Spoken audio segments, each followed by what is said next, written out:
مجھے ذرا معاف کیجیے گا، میری طبیعت ٹھیک ہے، میرے بازو میں سب درد ہے، لیکن آج کا پروگرام چونکہ یہ اس کا تقاضا تھا کہ اگر اس طرح مرگ پر بھی ہوتا تو ہوتا۔ میں صاحب مجھ سے پہلے بات کر کے گئے ہیں نماز پڑھنے، میں ان کو یہ کہنا چاہتا ہوں کہ مودی کو آپ نے اتنی اہمیت دے دی،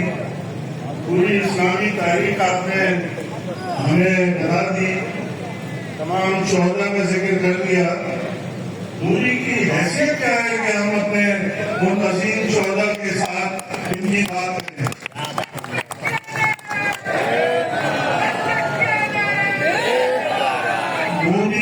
مودی پورے ہندوستان کے لیے ہمارا ایک اہم عالم اور شہید عزیز بھٹی کافی ہے۔ اس دور میں اگر پھر بھی وہ سمجھتے ہیں، کوئی ان کو غلط فہمی ہے کہ پاکستان ایک کمزور ملک ہے، اس کی معیشت تباہ ہو چکی ہے، اس کے لوگ 50% سے زیادہ غربت کی لکیر کے نیچے ہیں، آپس میں سیاسی اختلافات بہت ہیں، اس کا یہ فائدہ اٹھا کر پاکستان کو ہراساں کر دے گا،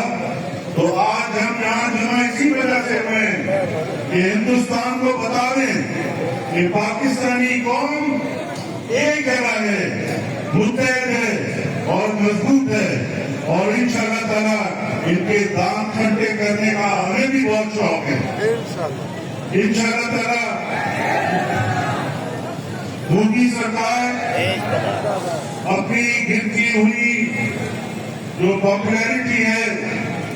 اس کو حاصل کرنے کے لیے انہوں نے یہ ڈرامہ رچایا، اور ان میں اتنی ہمت نہیں کہ وہ پاکستان کی سرحد پار کر سکیں۔ بچوں کے کچھ کھلونے ڈرون ٹائپ کے وہ یہاں پر بھیجے ہیں، اور اس کا کوئی پاکستان کے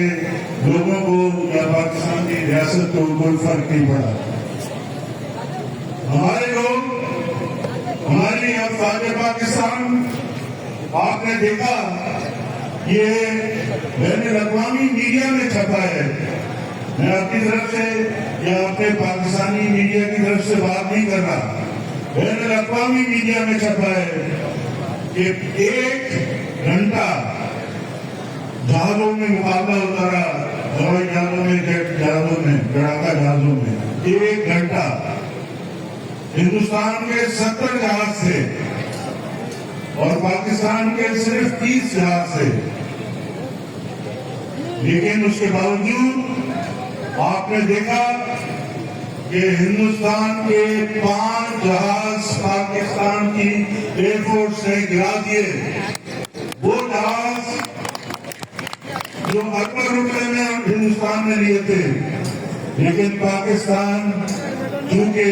کلمہ حق بولنے والوں کا ملک ہے، وہ ساری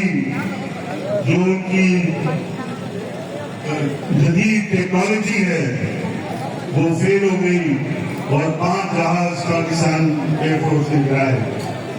سلام ہے پاکستان ایئر فورس کو، سلام ہے افواج پاکستان کو کہ وہ ان کے ہوتے ہوئے آپ دیکھ رہے ہیں کہ رات کو وہی رونقیں ہیں کراچی میں جو کہ اس بیوقوفی کے کام تھا مودی کا اس سے پہلے تھی۔ روشنیاں اسی طرح سے بڑھ رہے ہیں، لوگ اسی طرح سے گھوم پھر رہے ہیں، سارا فیصل میں آنا جانا اسی طریقے سے بنا ہوا ہے۔ یہ ہے ہماری ایمان کی قوت، اس میں ہم اپنے آپ کو دوبارہ خاصہ کوئی ہم بڑائی نہیں دکھانا چاہتے، لیکن جو لا الہ الا اللہ محمد رسول اللہ کا جذبہ ہے وہ ناقابل تسلیم ہے، اس کو ہرایا نہیں جا سکتا۔ تو انشاءاللہ تعالی ہمارا یہ فرض ہے کیجیے گا کہ آج ہم یہ دنیا کو بتا دیں کہ ہم اپنی افواج پاکستان کے ساتھ ہیں،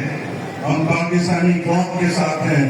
اور ہم ہر ممکن کوشش کریں گے کہ ہم اپنا کردار ادا کریں اس میں تو پاکستان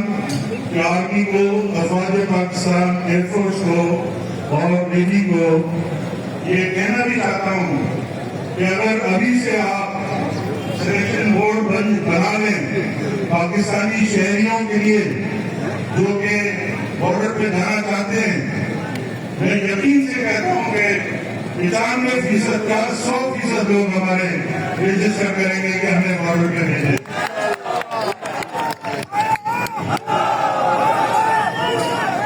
آپ کو پتا ہے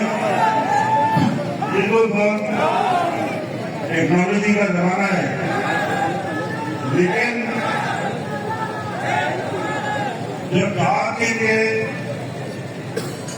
بالاکوٹ جا رہے تھے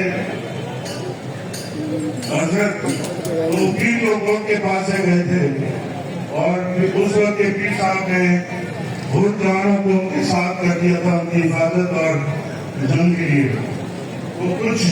بعد میں دیر سے آئے اور وہ گزارش کرنے لگے پیر صاحب کو کہ ہمیں بھی بھیجیں، تو پیر صاحب نے یہ فرمایا تھا کہ آئندہ اگر بھیجنا ہوگا تو پھر آپ کو بھی بھیجیں گے۔ تو پھر وہ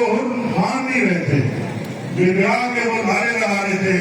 کہ دیش پراگا، دیش پراگا، یعنی ہمیں بھیجو۔ اسی طریقے سے میں سمجھتا ہوں ہر پاکستانی شہری آج کہہ رہا ہے دیش پراگا، دیش پراگا، ہمیں بھیجو۔ ہم لوگ ہندوستان کا خون تازہ کرنے کے لیے جائیں گے بارڈر انشاءاللہ تعالیٰ۔ مجھے پوری یقین ہے کہ آپ کی اس ہمت اور جوانمردی کے سامنے ہندوستان پیچ ہے اور ناکامی ہندوستان کا مقدر ہے۔ بہت بہت شکریہ۔